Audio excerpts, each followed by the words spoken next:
श्रद्धेय गुरुदेव जी ने कहा था कि बेटा गुरु भी करना तो ठोक बजा के करना। तो मैंने अपना गुरु भी ठोक बजा के करा। नहीं तो मैंने देखा है समाज में बहुत सारे लोगों के घरों में से गुरु बदलते हुए, गुरु की तस्वीरें हटते हुए। तो मैंने गुरु जो किया वो भी ठोक बजा के किया, और जो गुरु जी ने मुझे सिखाया, गुरु से मैंने योग और प्राणायाम सीखा। तो मैंने योग और प्राणायाम को भी खूब ठोका बजाया,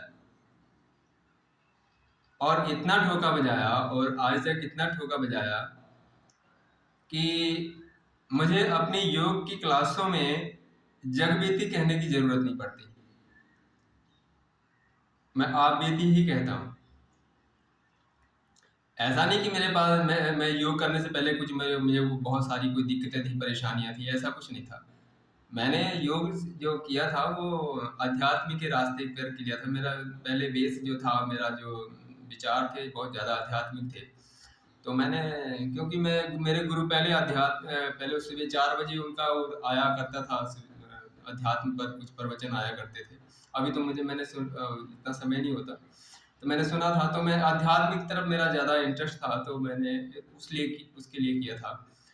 तो शारीरिक शारीरिक अनुभव तो होता ही है, क्योंकि शारीरिक द्वारा क्रिया ही होती हैं, प्राणायाम और योग, जितने भी अभ्यास, आसन, प्राणायाम जो भी है। खैर, तो मैंने जो कुछ किया ठोक बजा के किया। एक बार गुरुदेव ने, हम शिविर में गए हुए थे, मैं कोई अकेला नहीं था, बहुत सारे हजारों की संख्या में जाते हैं वहाँ पे। जब भी जाते हैं, जब भी बुलावा आता है गुरु के शरण शरण में, जब हम लोग जाते हैं, तो गुरु ने एक बार संकल्प दिलवाया था कि अपने जीवन में कोई व्रत ले लो, कि ये चीज मैं छोड़ रहा हूँ। तो छोड़ने के लिए जैसे क्रोध छोड़ देना, मोह छोड़ देना, ऐसी चीज़ों का, बेईमानी छोड़ देनी, है ना, ऐसी चीज़ों का कुछ संकल्प दिलवाया। तो मुझे दो चीज़ें बड़ी आसान लगी, क्योंकि वो पहले ही मेरे जीवन में थी। झूठ नहीं बोलना, संकल्प ही लेना था, क्योंकि पहले भी मैं झूठ नहीं बोलता था।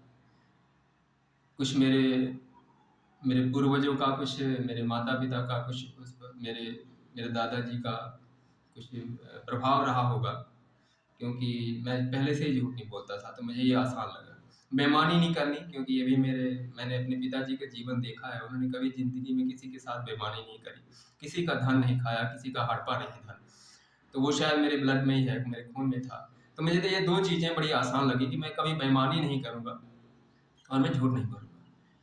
मैं बात कर्म की कर रहा हूँ, जो हम इस वीडियो से पहले जो हमने कर्म पर बात की थी, मैं उसी का थोड़ा आगे आपको अपना अनुभव शेयर कर रहा हूँ कि कर्म से आप क्या पा सकते हो। जो आप करोगे वही मिलेगा, यही कर्म है। कर्म का सिद्धांत यही है। ईश्वर कर्म नहीं लिखता, वो उसके पास इतना समय नहीं है। तो इतने हमारे शरीर में हजारों करोड़ों ऐसे जीव हैं, तो किस किस का आप बताइए, वातावरण में कितने जीव होंगे, संसार में कितने जीव होंगे, जल थल में कितने जीव होंगे। तो किस किस का वो अकेला भगवान, उसने एक देखो, जैसे पृथ्वी गोल है ना, ऐसे हमारे कर्म चक्र भी गोल है।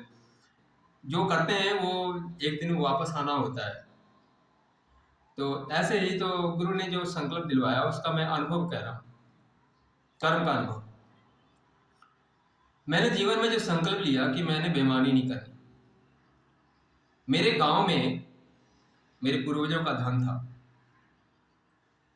तो एक व्यक्ति था जो बहुत वर्षों से लगा हुआ था कि वो किसी तरह हड़पना चाहता था। वो तरह तरह की वो कुछ ना कुछ षड्यंत्र करता रहता था। वो किसी और को मुझे फंसा देना, झगड़ा करवा देना किसी। अब मैं अपने गांव से 1000 किलोमीटर दूर रहता हूँ।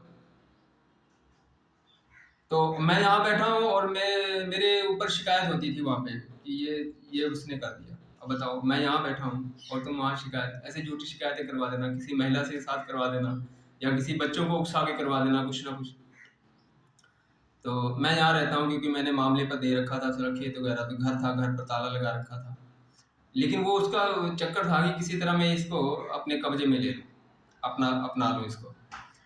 तो लेकिन मेरा कर्म तो जो था, मैंने सीधा तो नहीं कहा, मुझे पता था ये यही सारा पवाड़ है, ये जड़ की जो गलत है, बंदा यही है। मैंने उससे इनडायरेक्टली बोला भाई। अब मैं जाता था उसी के पास बैठता था, चाय पानी भी उसके पास पीना। तो ऐसे बात-बात में मैंने 1-2 बार उसके कहा भी कि मेरा कोई धन नहीं खा सकता, क्योंकि मैंने जीवन में किसी का धन खाया नहीं है। मेरे ईमानदारी के घर में मैंने खिड़की तो छोड़ो, मैंने एक हॉल तो छोड़ो, मैंने एक सुई का एक ऐसा एक झरोखा भी नहीं रखा, सुई जितना पतला भी, कि जहाँ से बेईमानी की रोशनी आ जाए। अपनी जान में गलती से हो गया हो तो परमात्मा माफ करे उसके लिए। लेकिन जानकर मैंने कभी के सोचा भी नहीं बेईमानी करने के लिए, करने की तो बहुत दूर की बात है। तो मेरा धन खाना मुश्किल है, कोई खा नहीं सकता, वो हजम नहीं होगा धन मेरा। तो वो उसका बहुत बुरा हाल हुआ मरते समय, वो क्योंकि उसने मुझे परेशान बहुत किया, मुझे बेचना पड़ा। मैं बेचना नहीं चाहता था, पूर्वजों की वो थी, फिर मैंने वही बेचना पड़ा, क्योंकि मैं वो पूर्वजों की जो भी था वो पूर्वजों का धन था, तो वो आगे आने वाली पीढ़ियों के लिए था, वो मेरा भी नहीं। मेरा भी अगर देखूं तो मैं भी उतना कस्टडी उसको एक जैसे कह किराएदार ही था, क्योंकि मुझे अगली पीढ़ियों को देना था। वो मेरा भी धन नहीं था, क्योंकि पूर्वजों का धन था, वो मेरे अपनी खुद की कमाई का नहीं था। पूर्वजों का धन था, तो वो अगली संतानों को जो उस घर की जो अगली पीढ़ी है उसके लिए था, वो उसका है, उसी के लिए बचाना होता है। मेरे पिताजी ने बहुत दुख झेला, लेकिन उन्होंने कभी उस धन को इधर उधर नहीं करा।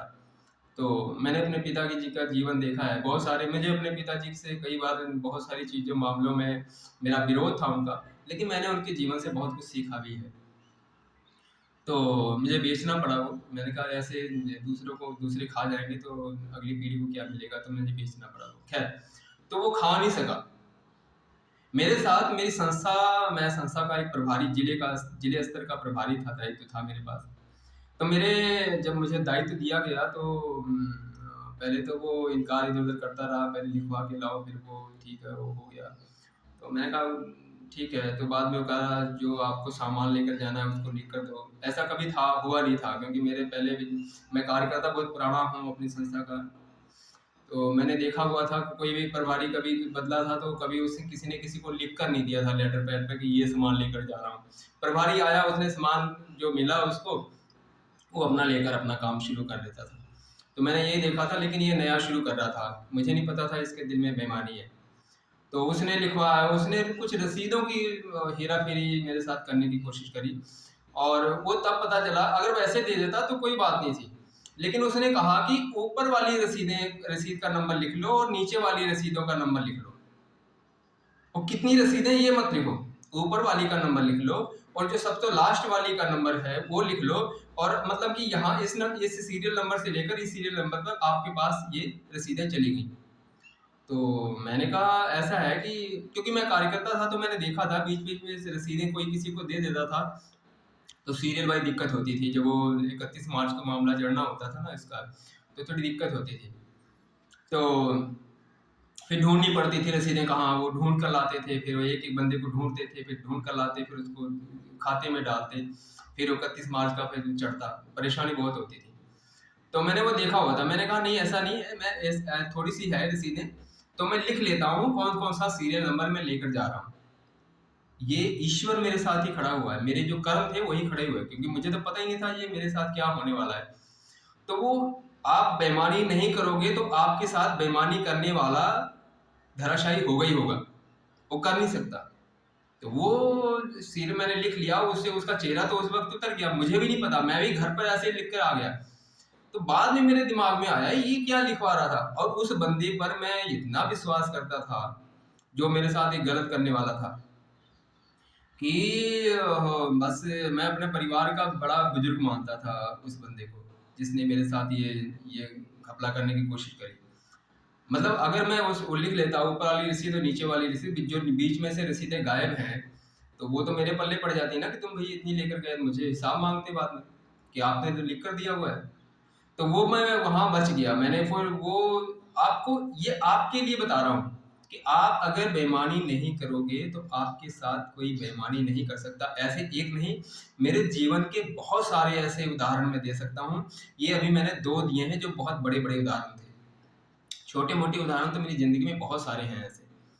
तो कर्म का फल जैसा करोगे वैसा मिलेगा। लोग परेशान कर सकते हैं, आपको नुकसान नहीं कर सकते। ओह! बाकी तो आप खुद समझदार हो।